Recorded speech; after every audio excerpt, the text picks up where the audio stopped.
যত যাবে রক্ত হাদিরা হবে শক্ত, তোমরা হবে শক্ত ইনশাল্লাহ। 2000 জেনজি জীবন দিয়েছে আমার দেশকে সুন্দর করার জন্য। আমাদের দেশের যে সংস্কৃতি এত বছর ধরে তৈরি হয়েছে, সেই সংস্কৃতিকে পরিবর্তন করার জন্য জেনজিরা তাদের তাজা রক্তটুকু বিলীন করে দিয়েছে। একসময় তোমাদেরকে আমরা ফার্মের মুরগি বলতাম যে তারা পাবজি খেলে, তারা বিভিন্ন গেম খেলে, তাদের দিয়ে কিছুই হবে না। সে জেনজিরা আমাদের 17-18 বছরের যে জঞ্জাল, সে জঞ্জাল থেকে মুক্ত করে যে জেনজিরা স্লোগান দিয়েছে, বুকের মধ্যে অনেক ঝড়, বুক পেতেছি গুলি কর, সেই জেনজিদের কারণেই আমরা এই সুন্দর দেশ পেয়েছি। কিন্তু আমরা এখন দেখতে পেয়েছি গতকাল তফসিল ঘোষণা হয়েছে যে নতুন ভবিষ্যৎ, তোমাদের সামনে যে ভবিষ্যৎ, যে বাংলাদেশের স্বপ্ন তোমরা দেখেছো, সেই স্বপ্নে বড় ধরনের আঘাত হয়েছে। আমরা মনে করি এক হাদি থেকে লক্ষ হাদি জন্ম নিবে ইনশাল্লাহ। কি বলো? যত যাবে রক্ত হাদিরা হবে শক্ত, তোমরা হবে শক্ত ইনশাল্লাহ। আমরা খুবই দুঃখজনক, আমাদের রাজনীতি একসময়, আসলে রাজনীতি আমি সবসময় বলি, রাজনীতি আমাদের জেনজিদের জন্য না, জেনজিদের জন্য না। একসময় রাজনীতি করতে হচ্ছে যারা অভিজাত বংশের, তারা রাজনীতি করতো। আর এখন আমরা দেখতে পাই যাদের কোনো পেশা নেই, যাদের কোনো কাজ কাম নেই, যারা সন্ত্রাসী, যাদের কোনো টাকা পয়সা নেই, যাদের কোনো পড়াশোনা নেই, তারা রাজনীতিতে আসে।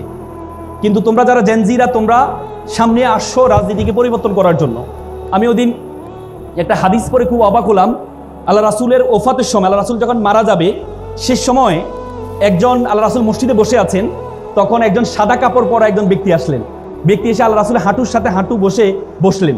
বসে আল্লাহ রাসূলকে জিজ্ঞেস করলেন, আচ্ছা কিয়ামত কখন হবে? আল্লাহ রাসূল বলছে, আমি জানি না। তখন যিনি বসে আছেন তিনি বলল, আমিও, যে যিনি প্রশ্ন করেছেন তিনিও জানে না। তারপরে প্রশ্ন করেছে যে কিয়ামতের কোনো আলামত আছে? তখন উনি বলল, কিয়ামতের 2টা আলামত আছে। অনেকগুলো আলামতের মধ্যে 2টা বিশেষ আলামত আছে। তার মধ্যে একটি আলামত হচ্ছে দাসীর পেটে মনিব জন্মগ্রহণ করবে। দ্বিতীয় আলামত হচ্ছে যাদের কখনো জুতা ছিল না, পোশাক ছিল না, তারা অট্টালিকার মালিক হবে। তোমরা কি মনে করো সমাজে কি আমরা এখন দেখতে পাচ্ছি না? দাসীর পেটে মনিব বলতে মুফাসসিরগণ ব্যাখ্যা করেছেন, তারা ব্যাখ্যা করেছেন যে দাসীর পেটে তার মানে হচ্ছে যারা এখন সন্তানদেরকে জন্ম দিচ্ছে, বিসিএস ক্যাডার বানাচ্ছে, বড় আইনজীবী বানাচ্ছে, বড় ডাক্তার বানাচ্ছে, পরবর্তী দেখা যায় সেই মাকে তারা বৃদ্ধাশ্রমে রেখে আসে। তার মানে যে মনিবকে বানিয়েছে, সেই মনিব তার মাকে দাসীর মতো অ্যাড্রেস করে, ঠিক না? তার মানে কিয়ামতের সে আলামত শুরু হয়েছে। দ্বিতীয় যে আলামত, সেটি হচ্ছে যাদের জুতা ছিল না। তোমরা দেখো তোমাদের আশেপাশে যারা রাজনীতি করে, বড় বড় এমপি হয়েছে, মন্ত্রী হয়েছে, তাদের ব্যাকগ্রাউন্ডের দিকে একটু তাকাও, তাদের ফ্যামিলির একটু খোঁজখবর নিয়ে দেখো। তারা কখনো ড্রাইভার ছিল, নেতার কখনো ড্রাইভার ছিল, নেতার কখনো চামচা ছিল, যাদের কোনো পড়াশোনা নাই, চাঁদাবাজ ছিল, তারা পরবর্তীতে এমপি হয়েছে, কোটি কোটি টাকার মালিক হয়েছে না? হয়েছে না? তুমি আশেপাশে তাকাও। আমাদের মনে আছে ফেনীতে, তোমরা এখানে ফেনীর কেউ আছো? ফেনীর নিজাম হাজারি ছিলেন, তার ড্রাইভার ছিলেন হচ্ছে জয়নাল হাজারি ছিলেন, তার ড্রাইভার ছিল নিজাম হাজারি।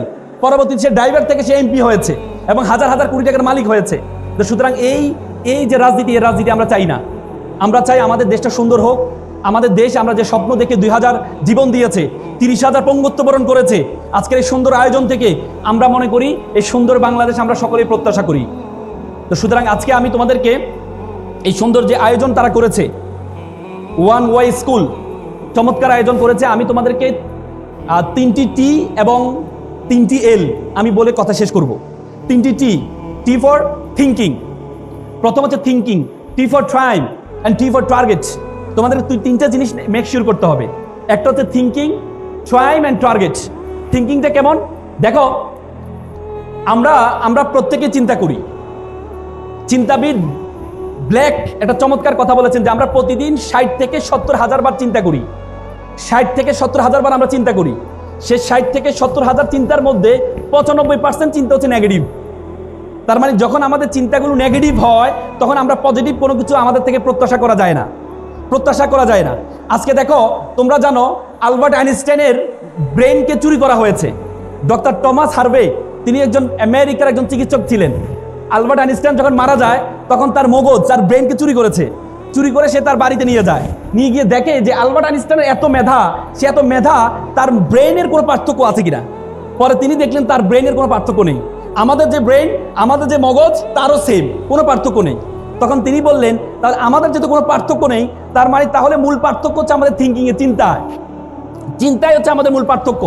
তুমি যদি ছোট চিন্তা করো তাহলে তুমি ছোট হবা, আর তুমি যদি বড় চিন্তা করো তাহলে তুমি বড় হবা। একটা সাইকেলিং সংস্থা, যুক্তরাষ্ট্রের একটা সাইকেলিং সংস্থা, তারা একটা জরিপ করেছে।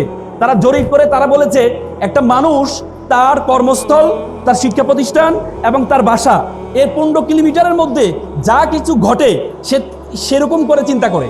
যে 15 কিলোমিটারের মধ্যে যতটুকু ঘটে সে মনে করে মানুষ এভাবে খায়, মানুষ এভাবে চিন্তা করে, মানুষ এভাবে ঘুমায়, সবকিছু এতটুকুর মধ্যে। কিন্তু না, এই 15 কিলোমিটারের মধ্যে আমাদের গন্ডি হচ্ছে 15 কিলোমিটার পর্যন্ত, কিন্তু তোমার গন্ডি 15 কিলোমিটার পর্যন্ত না। You are global citizen. পৃথিবীটা একটা বিশ্বগ্রামে পরিণত হয়েছে। You have to think beyond Bangladeshi border. তোমাকে বাংলাদেশের বর্ডারের বাইরে চিন্তা করতে হবে। তোমাকে চিন্তা করতে হবে বড়। তোমাকে আল্লাহ তাআলা বলেছেন কুনতুম খায়রা উম্মাহ, you are the noblest nation, you are the best nation. Allah তাআলা বলেছেন বিশ্ব জগতে যা কিছু আছে সবকিছু আমি তোমার জন্য সৃষ্টি করেছি। আল্লাহ তাআলা কোরআনে বলেছে হুয়াল্লাযী খালাকালাকুম মা ফিল আরদি জামিআ, এই আসমান এবং জমিনে যা কিছু আছে আমি সবকিছু তোমার জন্য সৃষ্টি করেছি। তো সুতরাং তুমি তোমাকে কেন ছোট মনে করো? এজন্য তুমি তোমাকে বড় মনে করতে হবে। তোমরা এপিজে আব্দুল কালামের নাম শুনেছো। তিনি সকালে ঘুম থেকে উঠে তিনি সবসময় বলতে আই এম দ্য বেস্ট, আমি সেরা, আমি সেরা, আই এম দ্য উইনার, আমি বিজেতা, টুডে ইজ মাই ডে, আজকে আমার দিন, আই ক্যান ডু ইট, আমি করতে পারবো, গড ইজ উইথ মি, সৃষ্টিকর্তা আমার সাথে আছেন, সৃষ্টিকর্তা আমার সাথে আছেন। আমেরিকান একজন প্রফেসর তিনি বলেছেন ইউ বিকাম ইউ কনভারসেশন, তুমি যেটি তুমি বলো।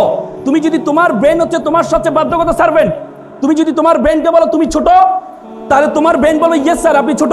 তুমি যদি তোমাকে বলো আমি বড়, তোমার ব্রেন বলবে ইয়েস স্যার আপনি বড়। তুমি যদি তোমাকে বলো আমি একা, তোমার ব্রেন বলবে ইয়েস স্যার আপনি একা। তুমি যদি তোমার ব্রেনকে বলো আমি যেহেতু একা, এ জীবন রেখে লাভ নাই, তোমার ব্রেন বলে ইয়েস স্যার আপনি একা, জীবন রেখে লাভ নাই, keep it up, keep going on. আত্মহত্যা করেন। এই জন্য আমরা আত্মহত্যা করি। এই জন্য তোমরা এখানে যারা আছো তোমাদেরকে মনে করতে হবে তুমি সেরা। I am the best. বলতে পারবা আই এম দ্য বেস্ট? আমার সাথে বলো I am the best. Loudly বলো আমি সেরা। লাউডলি চিৎকার দিয়ে, তোমরা জেনজি চিৎকার দিয়ে বলো আই এম দ্য বেস্ট, আমি সেরা, টুডে ইজ মাই ডে, আজকে আমার দিন। তুমি তো সেরা। ওয়ান ওয়াই স্কুল সেরা না? সেরা না? তোমাদের জন্য যে চমৎকার আয়োজন করেছে। তুমি যদি বলো আমি বলো ওয়ান ওয়াই স্কুল, তোমরা বলো তুমিও সেরা। পারবা তো ইনশাল্লাহ? বলো ওয়ান ওয়াই স্কুল, লাউডলি বলো তুমিও সেরা। আজকে তোমরা এখান থেকে আজকে থেকে মনে করবা তুমি সেরা। তুমি কখনো তোমাকে ছোট ভাববা না।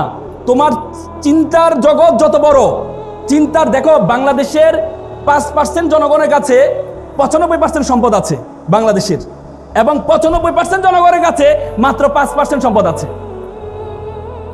ওয়ারেন বাফেট বলেছেন, বিল গেটস বলেছেন যদি পৃথিবীর যত সম্পদ আছে সকল সম্পদ যদি সকলের কাছে সমভাবে বন্টন করে দেওয়া হয় সকলের কাছে, তাহলে মাত্র 2 মাসের ব্যবধানে বিলিনিয়ার যারা ছিল তাদের কাছে সকল সম্পদ আবার ফেরত যাবে।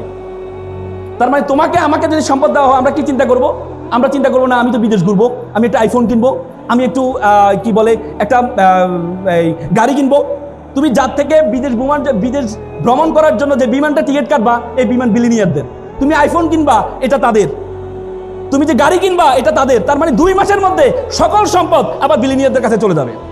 তার মানে বিলিনিয়ার এবং তোমার মধ্যে পার্থক্য শুধু চিন্তা। মানুষের ব্রেনের কোনো পার্থক্য নেই।